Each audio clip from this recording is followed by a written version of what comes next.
Good morning, everyone. Andito na ba lahat? Feel ko, hindi pa. Wala pa yung iba. May papasok pa ba or ito na yung lahat?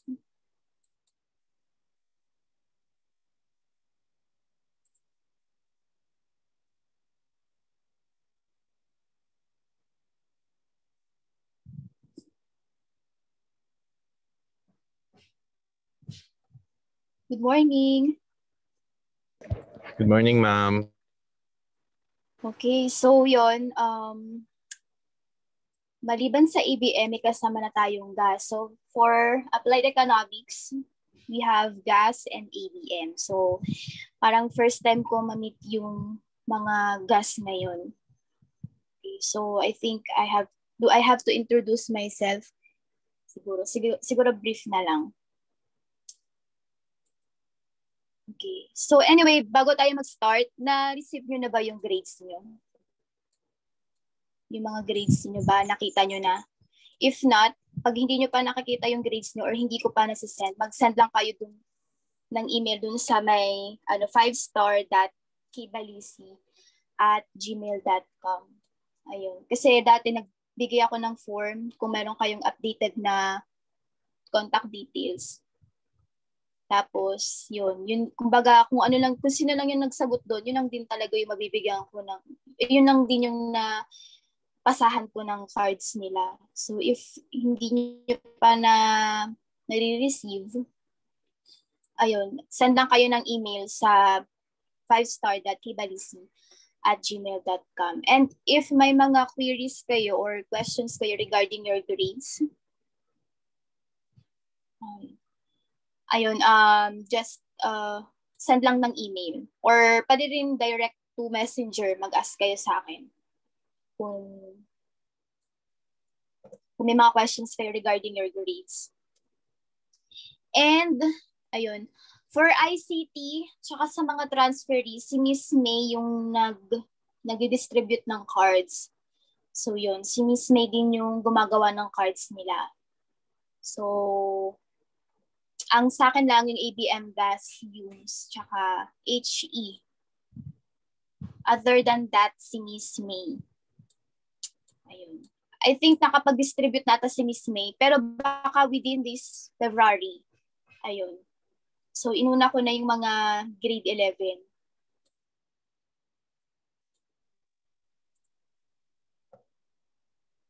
Okay. So, I think I have to introduce myself to the gas. Ayan.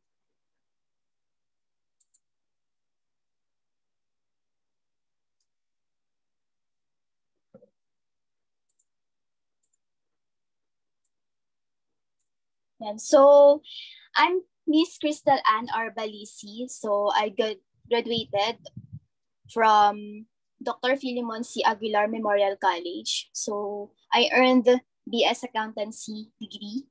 And then I finished masteral degree from Perpetual Health System, Dalta. And then, certified financial markets professional din ako. More on stocks, bonds, and then mga economic markets or yung mga galaw ng markets. And also, baka familiar din kayo sa Bloomberg if in case na yung mga parents nyo familiar sa mga investments, ganun. Ayun. And then also, certified Lean Six Sigma Yellow Belter. So, more on mga innovations, automations, yun. Kung may mga, sa inyo, expertise din yung IT, ayan, or lalo na yung mga Excel, ganyan. And then yung mga Microsoft na software and applications, yun. Nagawa din ako ng mga automations para mas mapadali yung mga buhay natin. Like, kung yan, may mga manuals, may mga manual tayong mga ginagawa sa buhay. Yun, gumagawa ako ng mga automations. And then also, Chartered Financial Analyst Certificate Holder. So, more on din yan, mga investments, stocks, ganun, mga funds. So, yun.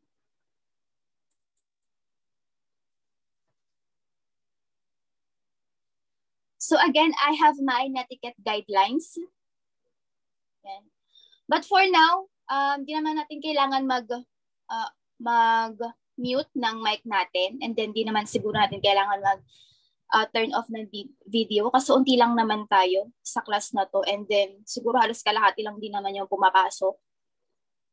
So I guess pwede na rin naman ng on cam tayo tsaka mag on mic, basta siguro wag masyadong maingay yung natin, yung paligid natin, para hindi siguro masama sa record yun. And then if you have questions and then suggestions or other comments, may mga dagdag kayong kaalaman, pwede kayo mag-raise ng hand, and then we should maximize the chat box. Ayan, especially pag may mga recitations tayo. Ayan, and now na-realize ko na dapat especially sa mga pumapasok palagi, may mga tayo, incentives or tawag dito mga points na dagdag para naman may edge kayo sa mga hindi pumapasok.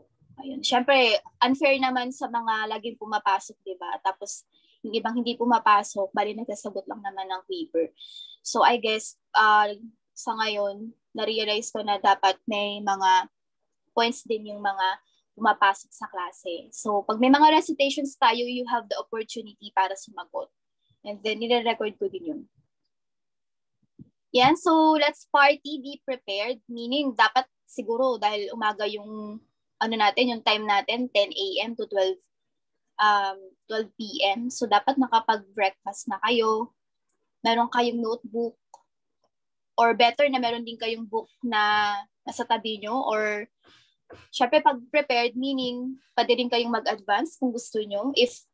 Kung gusto nyo ng mga materials bago tayo magkaroon ng discussion, pwede rin kayo manghingi sa akin. Magpo-provide naman ako through email. Basta kung sabihin nyo lang sa akin kung gusto nyo mag-advance.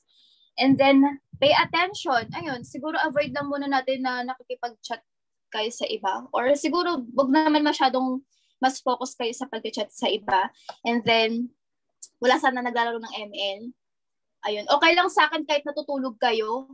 I mean, ganyan nakahiga or nakapikit. As long as yung attention nyo nasa klase natin. Yun, kahit nakikinig lang kayo. And then, be respectful. So, yun, dahil ginagamit natin yung chat box, better na i-avoid natin yung mga bad languages. Ayun. And, ayun nga, sana be on time. Pero siguro hindi natin masusunod yan ngayon dahil merong mga mahihina yung internet, tapos merong mga urgencies na ginagawa din yung ibang students. Ayan, so yun, kaya minsan nag-aalat ako ng 15 minutes para maghintay sa ibang estudyante. Ayun, and then let's have fun. Ayun, so since nasa pandemic nga tayo, medyo siguro marami ring nagkaka-problem sa atin, and especially sa family nila. And ayoko naman maging burden pa sa inyo. So, ayun, parang gusto ko lang na maging happy tayo habang natututo tayo. Okay, so meron ba kayong mga questions? Ayun, actually gusto ko sanang mag-introduce yung mga galing sa GAS kasi kilala ko naman na yung nasa ABM. So, parang para lang ma-familiarize ako or maging familiar sa GAS. Ayun, pwede ba kayo mag-introduce? Like, full name, tapos, kailan yung birthday nyo. Ayun, siguro para mali mo meron tayong mga plus points pag birthday nyo pala during long quiz. Ayun, and then, bakit yan yung strand na napili nyo? And paano kayo naka-cope up in this pandemic? Magkakakilala na ba kayong lahat? Yung ABM tsaka GAS? Feel ko siguro magkakakilala na kayo kasi nung face-to-face, di ba? Opo, magkakakilala na po kami. Ayun, so di na nyo kailangan mag-introduce pa. Siguro para na lang sa akin kasi hindi ko pa kilala yung nasa GAS. So okay lang ba? Ayan, lang kayo, unmute tsaka on ng camera. Ayun, so ang questions natin, full name, and then yung bakit GAS yung napili yung strand, and then ano yung course na gusto nyo kunin sa college para mag-adjust ako kasi malay nyo hindi naman business yung kukunin yung course sa college. So medyo dadalian lang natin yung subject. Kumbaga kung ano lang talaga yung mga basic na kailangan nyo, yun lang din yung i-discuss ko para hindi tayo mahirapan. So magkakaroon ako ng ibabalanse ko kung ano yung mga kailangan nyo talaga. Ayan. So unahin natin si yun, tsaka hobbies na din yun. Hobbies, ganun. So unahin natin si Alfonso Cristina. Hello po, good morning. Hi, good morning.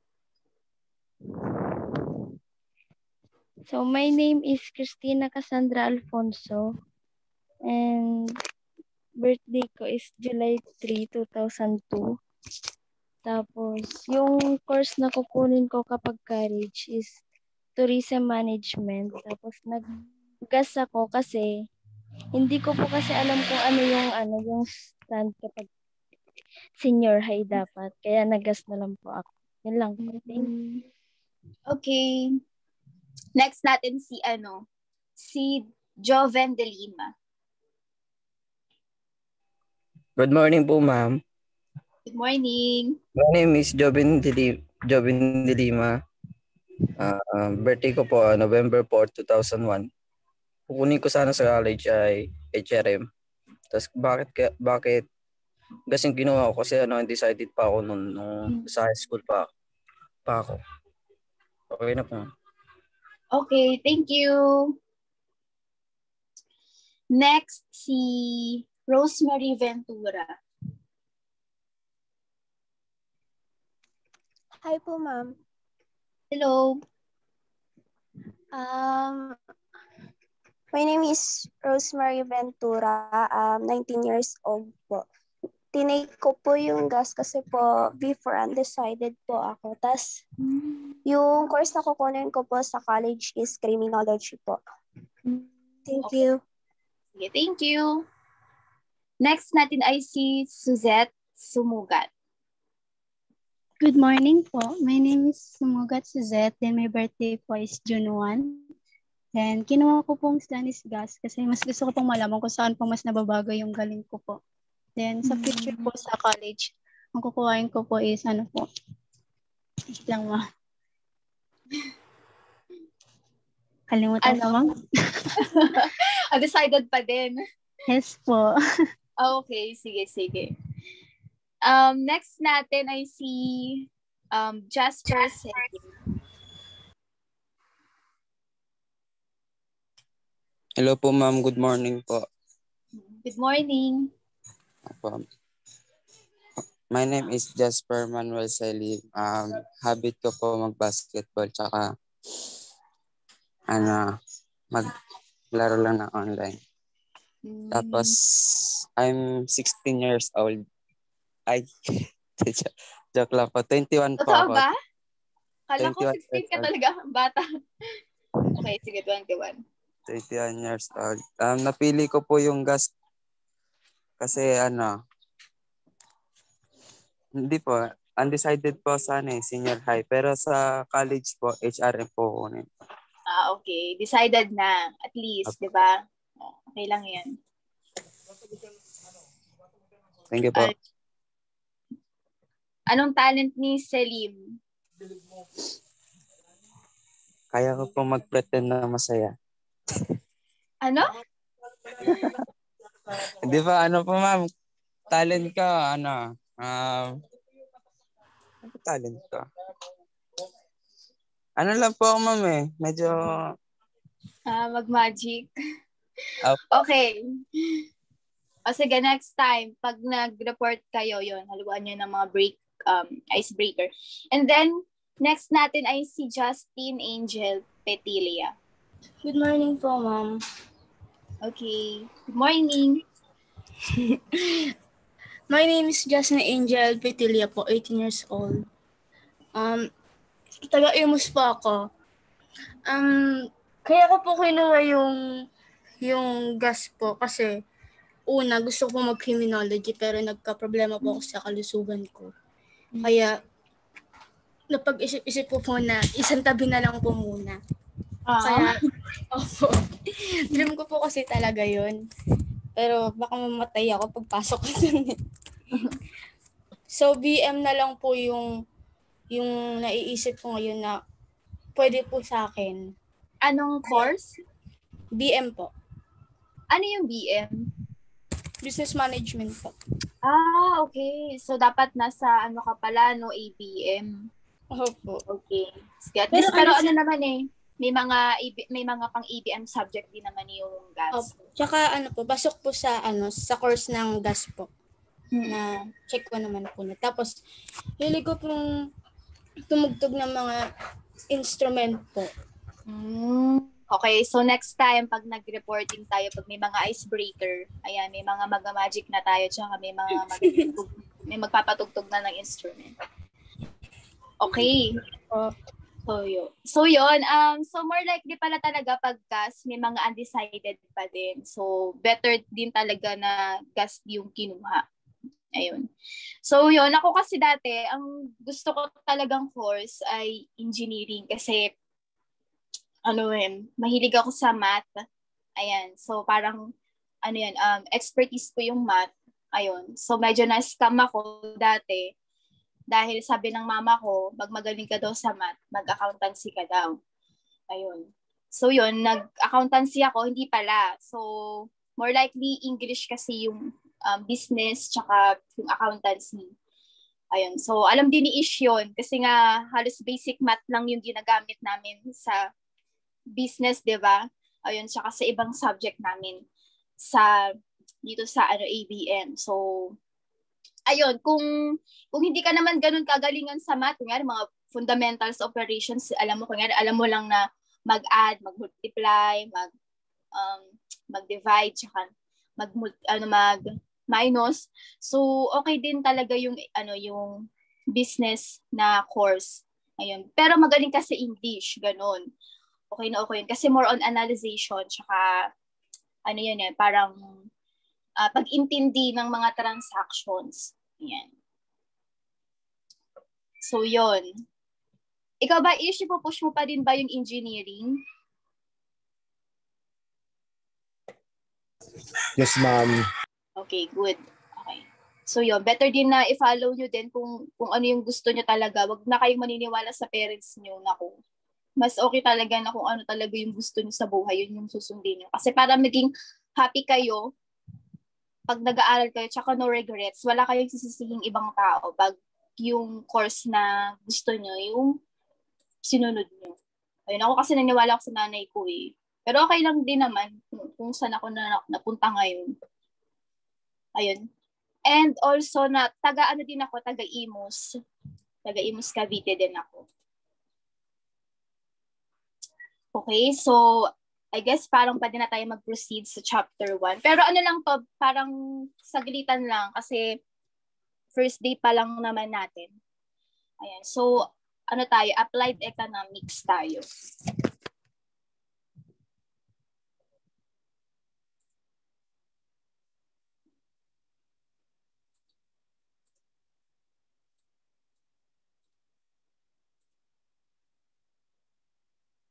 Ayun, medyo mataas din naman ako magbigay ng grades. Pero pag hindi talaga pumapasok, tapos hindi ko naramdaman, hindi nagkasagot sa Quiver, nagbabaksak talaga ako. May mga binabaksak ako. Or meron talagang mga incomplete din sa akin.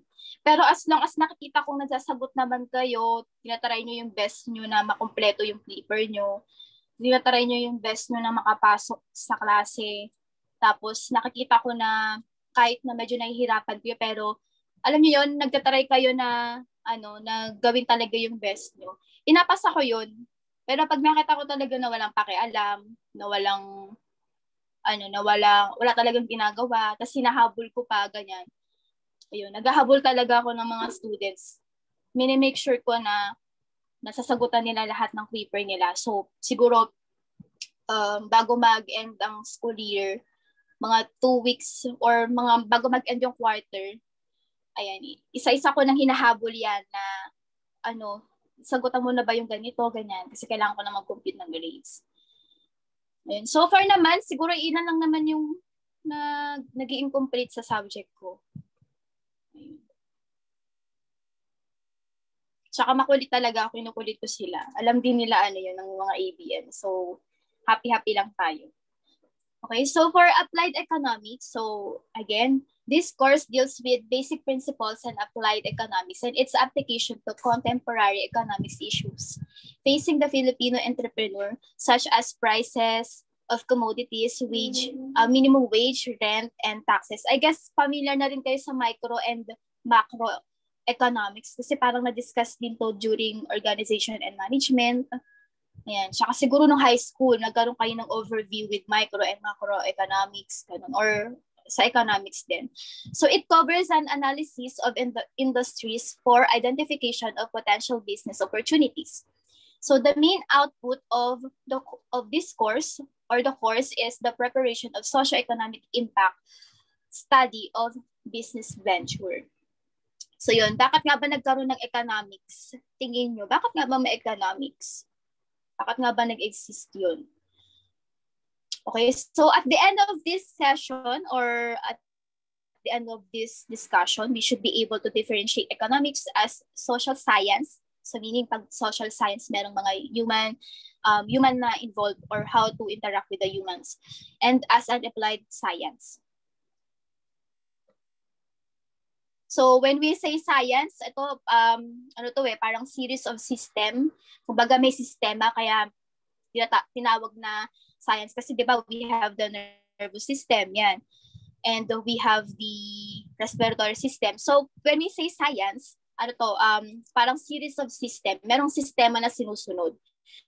So hindi lang naman part ng katawan ang may system. So as well as the economic or ang environment natin, yan, ang market natin, may mga sistema silang sinusunod. So we should be able to give real-life situation in which the principles of applied economics are used and cite current economic issues that needs to be addressed.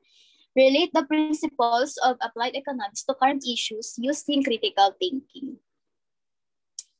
Ayun, bakit nga ba nagkaroon ng economics? Yan, pwede namang walang economics. Ayun. So, we have the limited resources. When we say limited resources, parang merong nagkakaroon ng shortage or tinatawag na current na bilang lang ng resources natin. So, syempre, di ba, lahat ng bagay merong limitasyon, lalo na pag hindi naman natin ginagamit ng maayos. Okay? So, we have limited resources sa land. Ayan, kung mapapansin nyo, lumalaki ang population ng mundo. So, marami din napapatayo ng bahay. Ayun, yung ibang tao sa atin, wala silang, hanggang ngayon, kahit siguro ilan na yung naging generation nila, wala pa rin silang pagmamay-aring lupa or bahay. Ganun.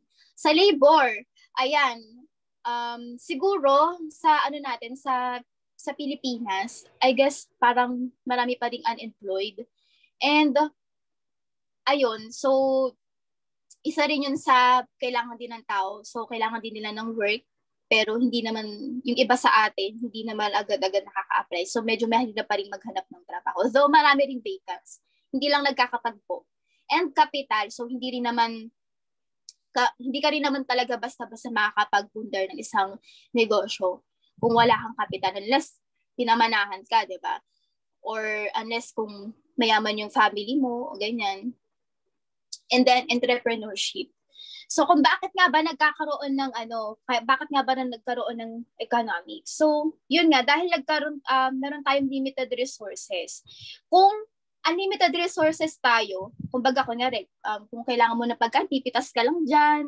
Kung kailangan mo ng gulay, pipitas ka lang dyan sa labas, mag-hunt ka lang, ganyan. Tapos kung kailangan mo ng pera, unlimited din yung pera mo, hindi mo na kailangan magtrabaho. Ganyan. Kaso hindi ganun hindi ganun yung nangyayari sa totoong buhay. Talagang lahat ng bagay ay limited. Ayan.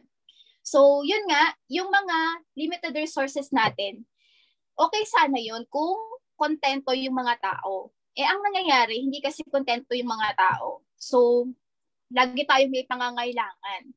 Yung food natin, ganyan, unlimited din, ganyan. So, siguro kung kontento din yung mga tao natin, ayan. So, hindi natin kailangan ng economics.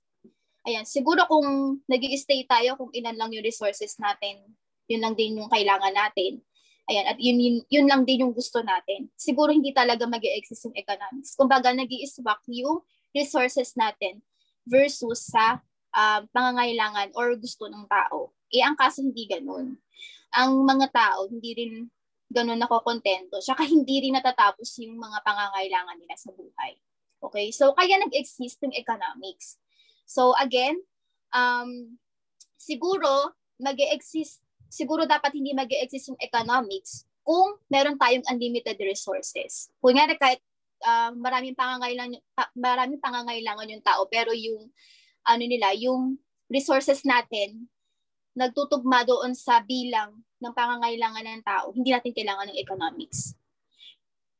Ayun. So, same din, kunyari limited din yung resources natin, pero limited din yung pangangailangan ng tao. Ayan, kunyari kung ilan lang talaga yung resources natin sa mundo, yan yung mga land, labor, and capital. And limited lang din, or kumbaga, kayang makontento ng mga tao, kaya nilang budgetin kung ano ba talaga yung depende sa number din ng resources. So, hindi natin kailangan ng economics. Kaso, in reality, hindi ganon. So, kaya nag-exist yung economics. Okay, nagets ba? Ayan, so dito pinag-uusapan natin yung scarcity. Yung tinatawag na pagkukulang or merong shortage sa resources natin. Kaya siya tinawag na scarcity. So, syempre, yun nga, limited resources tayo, tapos unlimited yung pangangailangan ng tao. Nagkakaroon talaga ng shortage. So, kung may makikita tayo, may mga hiring pa din. Ayan, tapos may mga extra na mga tawag dito, inventory pa rin sa mga businesses. Hindi pa rin siya dahilan para hindi magkaroon ng shortage kasi hindi nagtatagpo pa din yung pangangailangan ng tao doon sa mga resources natin. So, insufficiency of resources to meet the wants of consumers and insufficiency of the resources for products that hamper enough production of goods and services. So, we have the opportunity cost. Ayun, sa business, ayan, yung siguro lagyan natin ng hugot. Yung opportunity cost, ito yung mga next na option natin, parang next best option. So, kunyari, meron kang dalawang manliligaw. Ayan. So, yung dalawang yan, para naman sila nagpa-perform para silang ma-effort, yan, para silang mabigay ng mga gusto mo. Ayan. Pero meron ka talagang isang pipiliin, di ba? Ayan. Hindi mo naman pwedeng piliin dalawa. Huwag ganon. Dapat isa lang yung pipiliin mo, wag tayong maging timer. Ayan. So, yung hindi natin pinili, ayun yung tinatawag na opportunity cost. So, siguro, if in case na na-experience mo na hindi ka pinili, though you did your best, ayan, at feel mo naman naging best option ka, baka masabi mo sa sarili mo na baka opportunity cost ka pala. Okay? So, yun. Para mas maalala lang natin kung ano ba yung ibig sabihin ng opportunity cost. Ito yung mga hindi pinipili. Though, isa siya sa mga best option. Okay? Kasi sa business, we have different types of alternatives. So, meron tayong mga alternatives. Hindi palaging iisa lang yung option natin. For example, sa mga investment. Ayan, maraming types of investment. Marami ding mga businesses na nag-o-offer sa'yo ng business proposal. So, dapat magkakaroon ka ng cost and benefit analysis. So, hindi mo lang i-measure kung ilang profit yung nakukuha mo doon or kung gaano kalaki yung income na nakukuha mo. Dapat, i-measure din natin kung ilan yung expenses na nagastos natin para makuha natin yung income na yun or yung tinatawag na cost. Yan, yung siguro hindi lang pera ang pinag-uusapan dito, pati yung time and effort. Ayan. So, magkakaroon tayo ng cost and benefit analysis. So, kaya dito pumapasok yung choices and decision making. Ayan. So, di ba nagkaroon ng scarcity? May pagkukulang. Tapos, nagkakaroon ng mga alternatives ng mga governments or siguro yung mga officials na kung ano ba yung dapat nilang i-provide. So, di ba during pandemic, di ba, nagkaroon siguro ng mga proposal ang mga governments natin kung ano ba yung ibibigay natin sa mga tao. Pera na lang ba or food? Ayan. So, mini-measure din nila yun.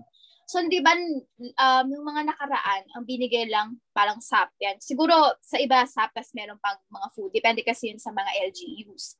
Ayan. Pero more likely, sige, let's focus sa SAP. Ayan. So, parang silang tabi nila yung mga food, ganyan. So, mineasure, nagkaroon sila ng decision making. So, mineasure nila kung ano ba talaga yung kailangan ng tao, ganyan. Kung food ba, diretso, or pera. Ayun. So, yun, siguro na pag-isipan ng government na mas better na pera na lang kasi iba-iba din naman talaga yung binibili ng mga tao. So, hindi naman pare-pares na noodles, ganyan. So, parang inaasa na lang nila sa mga tao yung pagbabudget. Yes, choices and decision making. Because of the scarcity, there is a need for to make decisions in choosing how to maximize the use of the scarce resources to satisfy as many wants as possible. So, syempre may mga alternatives din tayo ng mga resources. So, kanya hindi available yung bigas. Yan. So, pwede tayong gumamit ng patatas. Ganyan. Kunyari nagkaroon ng shortage sa bigas sa Pilipinas, kaya nag-i-import ng bigas from other countries.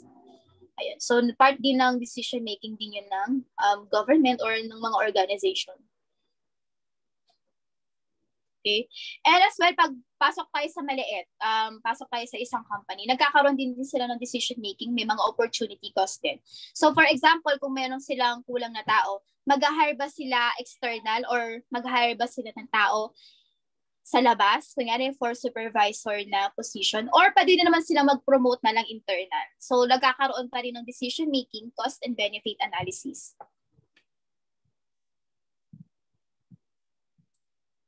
Yeah, may questions ba, guys? Medyo malinaw ba or mabilis? Ganyan. Medyo mabilis din ako magsalita eh. So economics is the social science that involves the use of scarce resources to satisfy unlimited wants. Ayan, so kaya nag-exist lang economics dahil meron tayong scarcity or shortage para dapat ma-manage natin yung mga shortage na yun para ma-satisfy natin yung mga pangangailangan or gusto ng mga tao. So economics is a social science because it studies human behavior just like psychology and sociology. So, yun nga, economics, din siya, social science din siya. Kasi syempre, pinag-aaral na natin kung ano ba yung mga pangangailangan ng tao. So, dahil may involved na tao, kaya siya social science. So, when we say social science, the study of society and how people behave and influence the world around them. And then economics as a social science, economics studies how individuals make choices in allocating scarce resources to satisfy their unlimited wants. So dito, hindi lang naman pinag-aaralan ng mga organizations or ng mga expert yung limited resources natin, as well as yung mga behavior ng tao.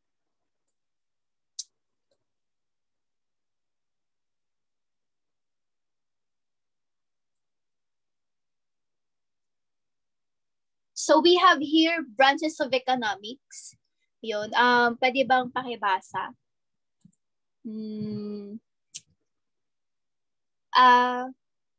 Pakibasa nga yun. Yung macroeconomics. Macro, ma'am? Oo. Macroeconomics, a division of economics that is concerned with the overall performance of the entire company. It studies economic system as a whole rather than the individual economic units that make up the company. Macroeconomics is about the nature of economic growth, the expansion of productive capacity, and the growth of national income. Okay, so yung naman tayo, sa microeconomics naman tayo. Pakibasa ako Daniela.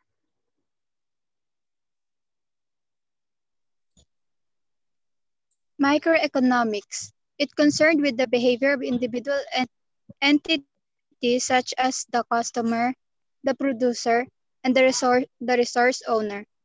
It is more concerned on how foods flow from the business firm to the consumer and how resources move from the resource owner to the business firm. It is also concerned with the process of setting prices of goods that is also known as price theory. Microeconomics studies the decision and choices of individual units and how these decisions affects the price of goods in the market. Okay, thank you. So yun, when we say macro, ito parang pangkalahatang ito. Ayan. And then yung micro naman, ito yung mga ito yung nasa loob ng macro. Ayan. Ito yung mga decisions na ito yung ginagawa natin ng mga decisions sa loob ng isang company. Pwede yun, mga internal.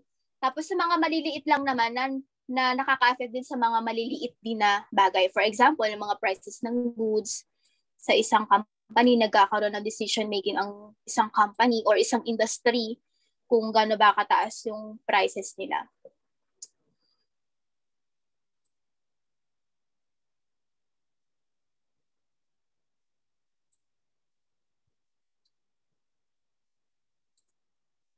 Yan. So we have here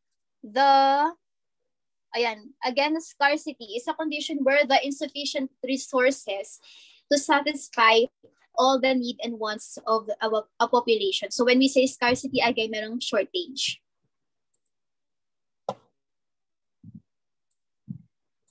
So we have relative scarcity. When we say relative scarcity, ito yun, is when a goods is scarce compared to its demand. Yan. So relative scarcity occurs not because the good is scarce per se and is difficult to obtain, but because the circumstances that surround the availability of the good. So when we say relative, available naman siya, pero may mga cases lang na siguro na hindi nila makuha yung resources na yun dahil sa isang pangyayari. For example, siguro pag nag-i-import tayo, lalo na ngayon, hindi tayo basta-basta makakapag-import, lalo na dahil may pandemic. So though kahit na available yung resources, hindi pa rin siya no-obtain dahil sa mga certain conditions. While yung absolute naman, when supply is really limited. Yan. So absolute scarcity explain why there are some products that are very expensive in the Philippines. So yun nga, pag the more na ang isang product ay kakaunti or unti yung production, the more na mas mahal siya. Lalo na pag mataas yung demand. Okay, ano ba yun?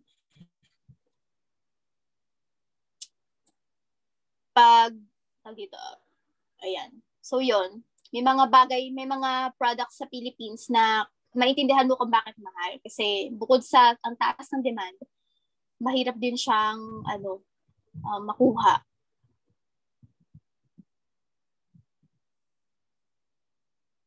Yan. Choices and decision making. With the presence of scarcity, there is a need to make decisions in choosing how to maximize the use of scarce resources to satisfy as many wants as possible. So part din ng decision making yun nga. For example, may mga choices tayo. So, parang bilang isang part ng organization na pag nasa top management ka or siguro yung mga nasa politics din, yung mga nasa government, nasa kanila nakasalalay kung paano ba-budgetin yung mga resources na yun. Kung paano siya i-allocate ng maayos. So, di ba, kunyari sa vaccine, ayan, hindi naman sila basta-basta nagre-release din ng vaccine. So, meron silang ginawang hierarchy. So, for example, sino ba yung priority nilang bigyan ng vaccine? Ayan. So, syempre, iuhuli nila yung mga taong hindi ganoon kakailangan yung vaccine na yun. Ayan. Saka siguro, inisip din nila na kung sino yung taong hindi ganoon ka-afford yung vaccine. So, ayun yung uunahin nila. And as well as yung madaling mahawa. Siguro yun yung part ng decision making nila. So, ganun. So, merong kahit na meron tayong resources, hindi nila basta-basta nire-release yun. Nagkakaroon muna sila ng mga deliberation bago nila i-release yung mga resources na yun. So opportunity cost, again, ayun nga, na-discuss ko na rin naman na siya. Ito yung mga options natin, mga best options na hindi natin pinili. Papasok siya sa mga opportunity cost. What will happen if there is no scarcity?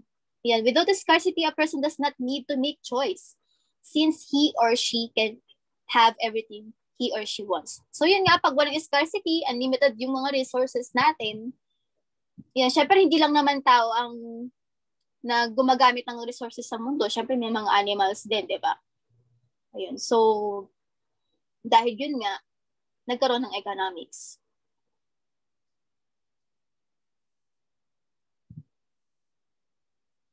Yan. So basic economic problems of the society. All societies are faced with basic questions in the economy that have to be answered in order to cope with constraints and limitations. So ito yung mga questions. So what to produce and how much?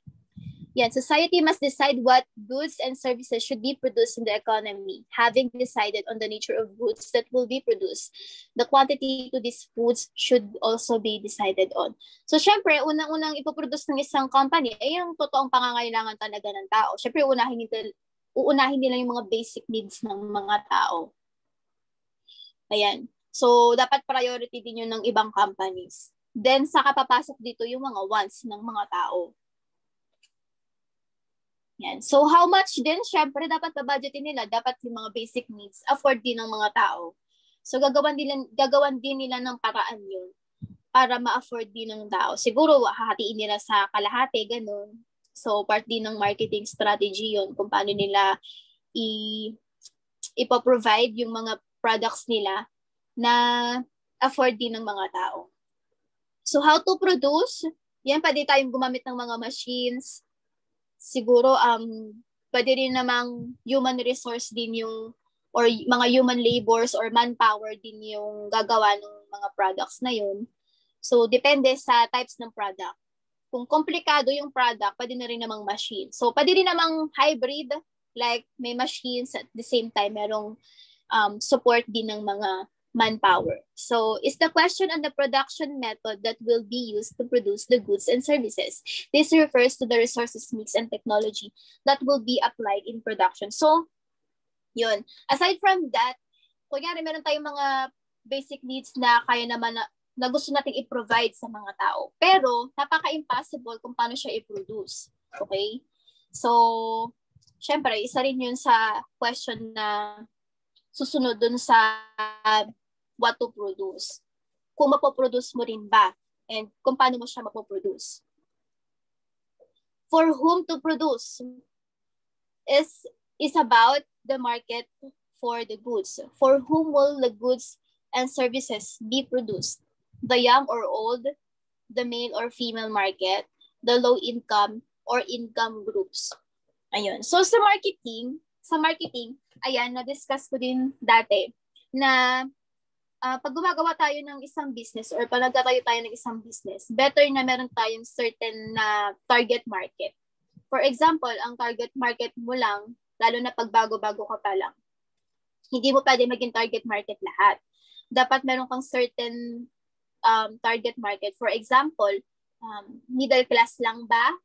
Lower class? Or yung nasa upper class?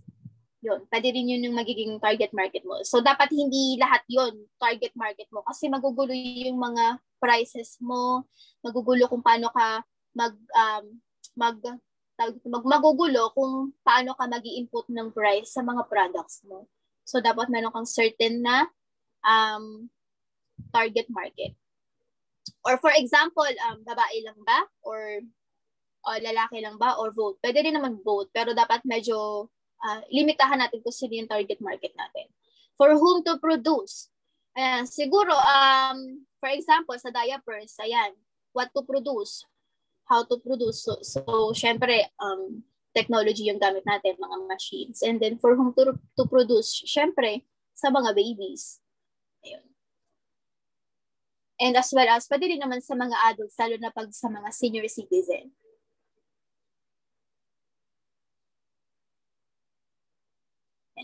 So dito, sa mga questions na to, pwede din naman natin siyang pagpapalitin.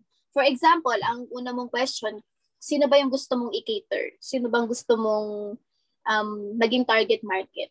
So for example, ang gusto mong nakpili mo agad, gusto mong mga animals, ganyan. Gusto mong mag-provide ng mga pangangailangan ng mga pets. So ang target market natin, mga dogs and cats. Ayan. So ano bang gusto mong i-produce sa kanila? Ano ba sa tingin mo yung pangangailangan nila? So papasok dito yung mga research natin. Ano ba yung pangangailangan ng mga cats and dogs? Ganyan. And then nakakaisip tayo ng product na para doon sa certain target market natin. And then, saka tayo papasok sa how to produce. Yan. Kung ano ba siya, possible ba siya. Yan. Kung pwede ba siyang maging handmade, ganun, or with the use of our technologies. So we have here the economic system. So the economic system is the means through which society determines the answer to the basic economic problems mentioned. So yun nga, kaya siya tinawag na science kasi meron siyang mga series of system or mga sistema. Pakibasa na lang. For traditional economy, pakibasa ako Joven de Lima. Pabasa lang. Traditional economy. Decisions are based on traditions and practice held over the years and passed on from generation to generation. Methods are stagnant and therefore not progressive. Traditions, societies exist primitive and backward civilizations.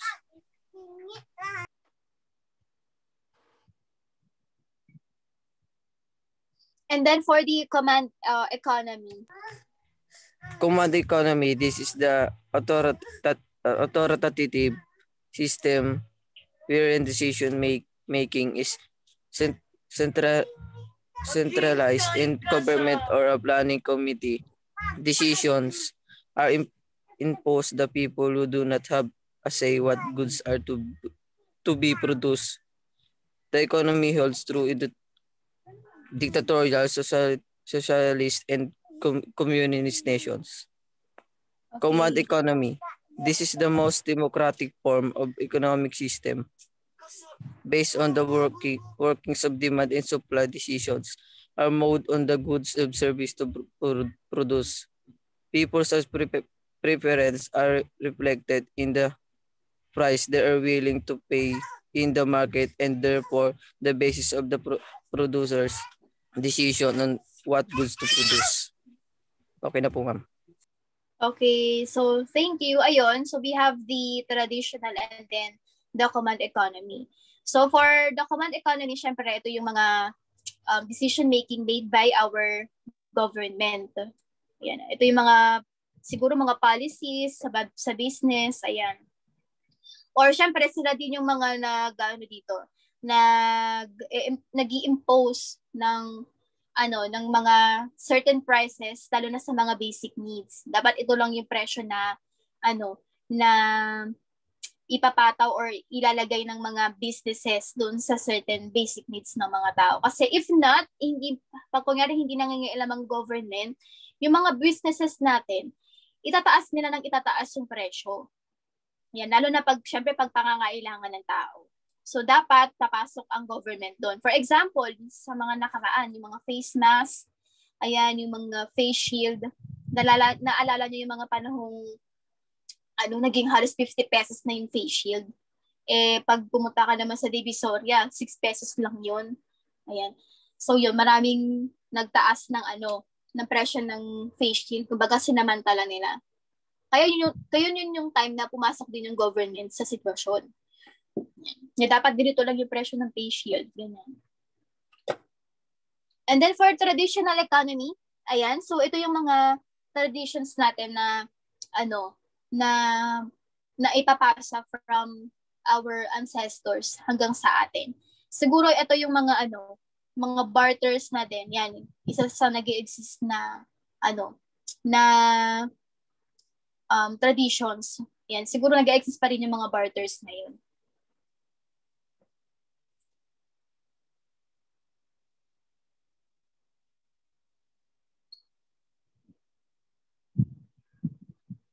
So, why economics is important? So, why do we need to study economics? So, economics will help students understand why there is a need for everybody, including government, to budget and properly allocate the use of whatever resources are available. It will help one understand how to make more rational decisions in spending money, saving part of it, and even investing some of it. So on the national level, economics will enable the students to take a look on how the economy operates and to decide for themselves if the government officials and leaders are effective in trying to shape up the economy and formulate policies for the good of the nation. So yon, dahil kaya rin tayo nag-aaral ng economics, ayan, syempre para ma-view din natin kung effective ba talaga yung ginagawa ng government natin. Ayan. So kung hindi effective yung ginagawa ng government natin, mas better na nag-iingat tayo sa sarili natin. Okay? So for example, wala silang magawa sa mga unemployed na mga employees, ang daming nawala ng work, ganyan, ang daming nagsara na business. Especially kung may business yung family nyo. Ayan. So, syempre, kung hindi ganun ka-effective ang government natin, mas better na siguro maging cautious tayo or mas maging maingat at mas maging matalino sa pag-isip ng alternative. Ayan. So, for example, may mga workers na nawala ng work during the pandemic. So, ang nangyari, nag-online selling ang mga tao. Ayan. So, pumasok sila sa online selling or pagbebenta. Ayan. So, as a student, siguro ang pinaka-role nyo is mag-aral ng mabuti. Ayan. Since yun lang naman siguro yung work nyo for now, lalo na siguro sa mga non-working natin, yung kumbaga nasa bahay lang, ganun, mas better na nag-aaral kayo ng mabuti kasi part din kayo ng decision making. So, if in case na someday nagkaroon ng scarcity sa isang company ng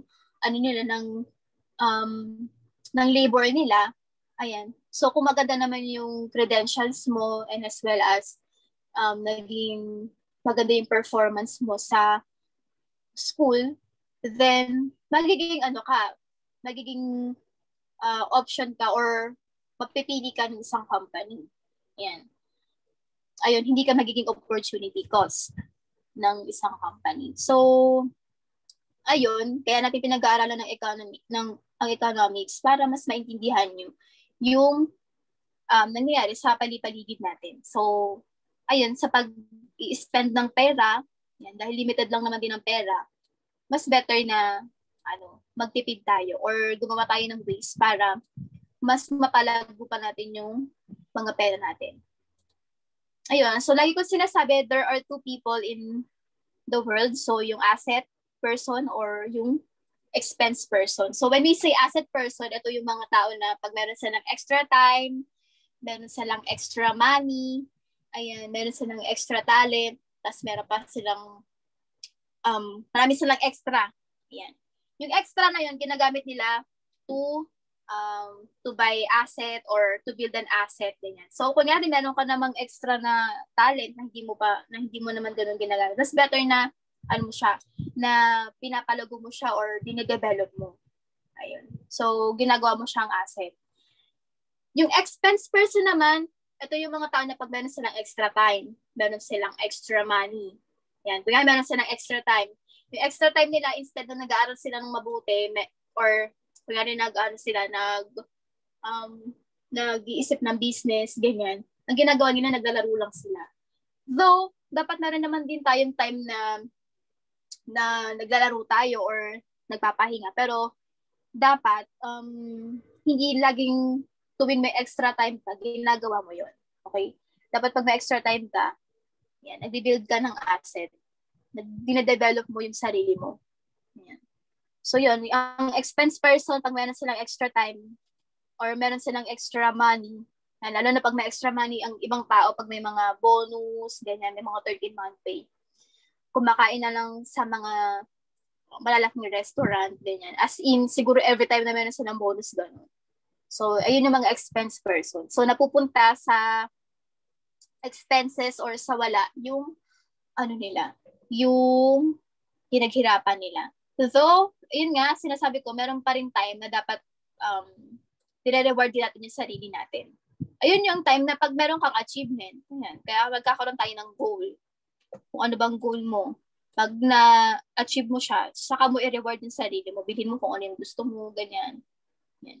Pero wag palagi na kahit wala kang na-achieve, bibili ka ng kahit ano. Kasi sayang. Malay mo, minsan lang tayo may extra, di ba? Ayun, kagaya nito, kung yan, nagkaroon ako ng extra time dahil nasa bahay lang ako, nagturo ako. Yan. Kasi sayang yung oras, kaysa naman nakatunganga lang ako, di ba? Ayun. Yun nga lang, nawala na talaga ako ng oras ngayon. Ayun. So, any question, guys?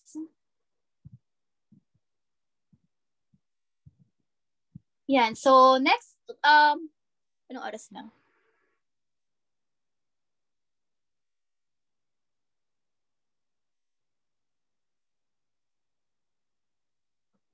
Yan. So, I guess 11 na. Ayun, dapat next week pa ako magdi-discuss, pero sayang yung oras. Okay, so next week, ito yung natin, i-discuss natin. And then, i-release ko kung ano yung mga i-report natin. So, yun. Pwede kayong mag-create ng group, siguro, at least, 4, wait lang.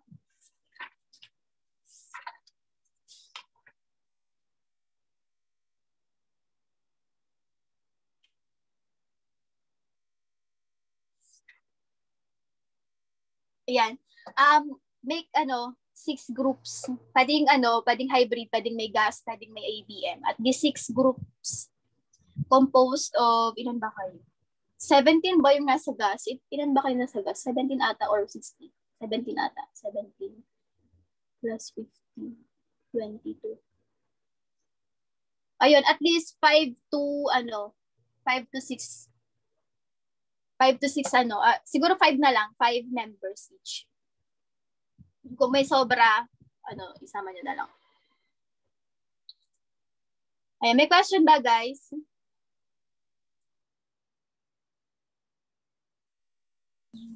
Wala naman po, ma'am. Ayun. Okay, i-dismiss ko na kayo agad kung wala kayong question. Pag about sa card, ayun, PM nyo na lang ako. Okay. Thanks, guys. Bye-bye.